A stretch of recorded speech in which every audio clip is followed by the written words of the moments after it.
We've all been there. You're having a tough day and all you want is a big bowl of ice cream. Or maybe you're feeling stressed and suddenly you find yourself surrounded by empty chip bags. Emotional eating is a common experience, and it's nothing to be ashamed of. We often turn to food for comfort when we're feeling down, stressed, or overwhelmed.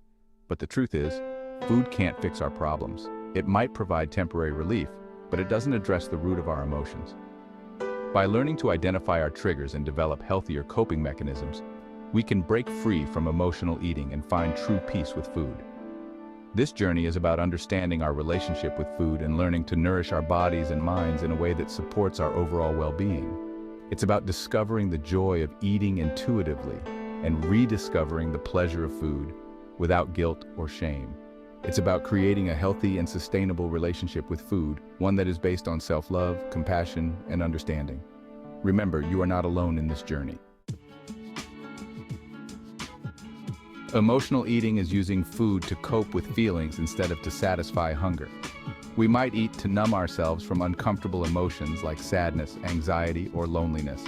We might also eat out of boredom, stress, or even happiness. Emotional eating is often done in secret and can leave us feeling guilty, ashamed, and powerless. Recognizing the signs of emotional eating is the first step toward change. Do you find yourself craving specific comfort foods when you're feeling down? Do you eat more than usual when you're stressed or upset? Do you eat even when you're not physically hungry? Paying attention to our eating habits and the emotions that trigger them is crucial in breaking free from emotional eating.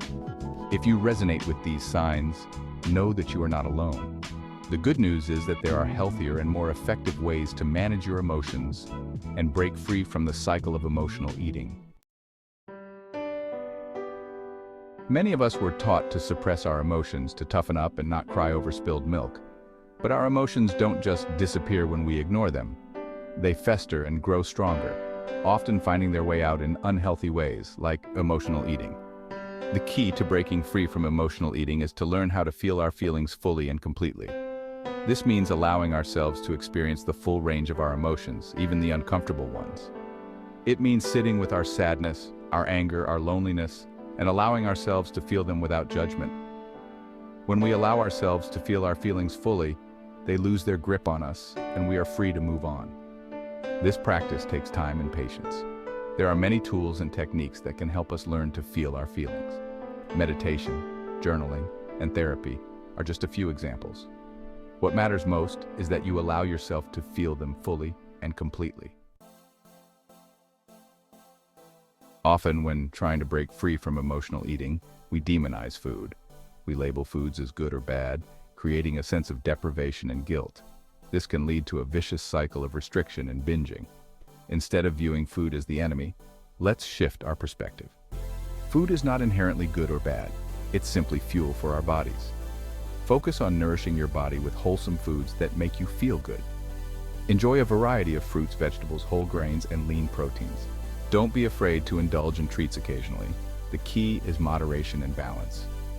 When we give ourselves permission to enjoy all foods in moderation, we take away the power food has over us. Remember, this is not about perfection. Section 5. Building a support system. You don't have to do it alone. Breaking free from emotional eating can be challenging, but it doesn't have to be a solitary journey.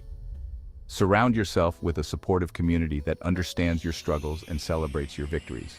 This could include friends, family members, a therapist, or a support group specifically for emotional eating. Sharing your experiences with others who understand can provide a sense of validation and encouragement. It can also help you stay accountable to your goals. Knowing that you have people to turn to for support can make all the difference when you're feeling tempted to turn to food for comfort. If you're not comfortable sharing with people you know personally, consider joining an online support group or forum. These platforms provide a safe and anonymous space to share your experiences, connect with others who understand, and access valuable resources and support. Section 6. Mindful eating, tuning into our bodies. In today's fast-paced world, we often eat on the go, distracted by our phones, computers, or televisions. This mindless eating prevents us from truly tasting and enjoying our food, and can lead to overeating. Mindful eating is the practice of paying full attention to the experience of eating without judgment. It's about savoring each bite, noticing the flavors, textures, and aromas of our food, and paying attention to our body's hunger and fullness cues. When we eat mindfully, we become more aware of our body's signals, allowing us to stop eating when we're satisfied, not stuffed.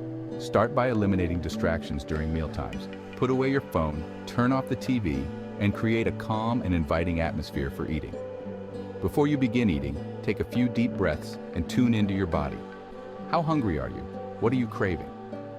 As you eat, pay attention to the taste, texture, and aroma of your food. Mindful eating is a skill that takes practice, but the more you do it, the easier it becomes. Section 7. Self-care isn't selfish, nourishing ourselves in healthy ways. Often, emotional eating stems from neglecting our own needs. We put everyone else's needs before our own, leaving us feeling depleted and resentful. Self-care is not selfish. It's essential for our physical, emotional, and mental well-being. When we prioritize self-care, we fill our own cups, making us less likely to seek comfort in food. Self-care looks different for everyone. It's about identifying activities that bring you joy, peace, and relaxation, and making time for them regularly.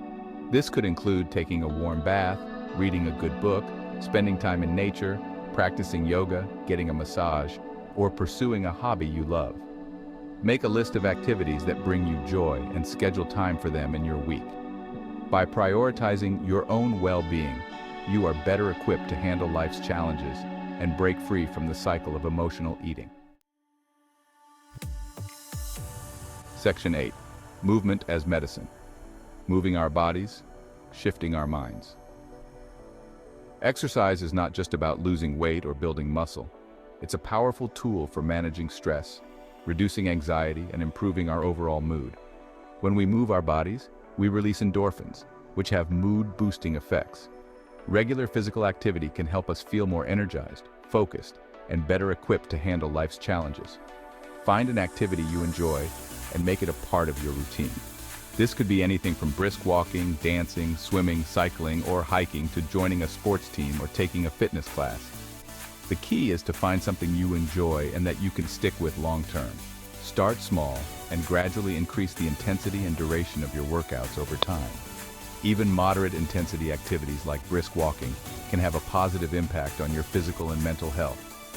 Movement is medicine, and it can make a world of difference in your journey to break free from emotional eating.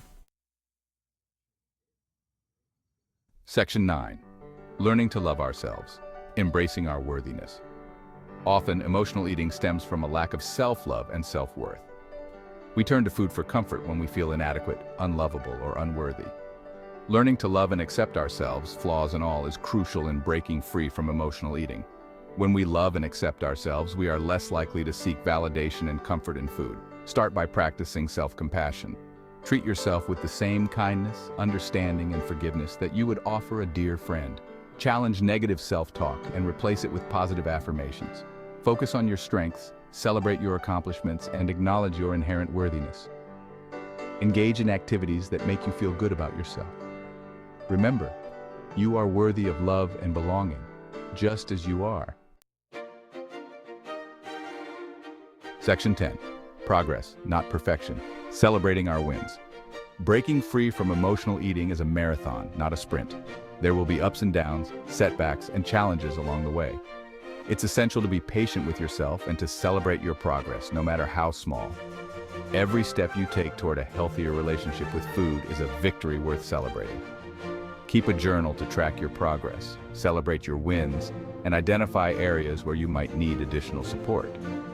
Reflect on how far you've come, acknowledge your efforts, and give yourself credit for every positive change you make. Don't be afraid to ask for help when you need it. Reach out to your support system, consult with a therapist or registered dietitian, and utilize the resources available to you. Remember, progress, not perfection, is the key to sustainable change. Section 11. Your journey to freedom starts now. Breaking free from emotional eating is a journey of self-discovery, compassion, and empowerment. It's about learning to understand your relationship with food, identify your triggers, and develop healthier coping mechanisms. It's about nourishing your body with wholesome foods, moving your body regularly, and prioritizing self-care. Most importantly, it's about learning to love and accept yourself unconditionally. Remember, you are not alone in this journey. Millions of people struggle with emotional eating, and there is help available. Every step you take toward a healthier relationship with food is a step toward a happier, healthier you. Believe in yourself, trust the process, and never give up on your journey to food freedom. For more tips and support on your journey to break free from emotional eating, check out NutreyLife. We're here to help you every step of the way.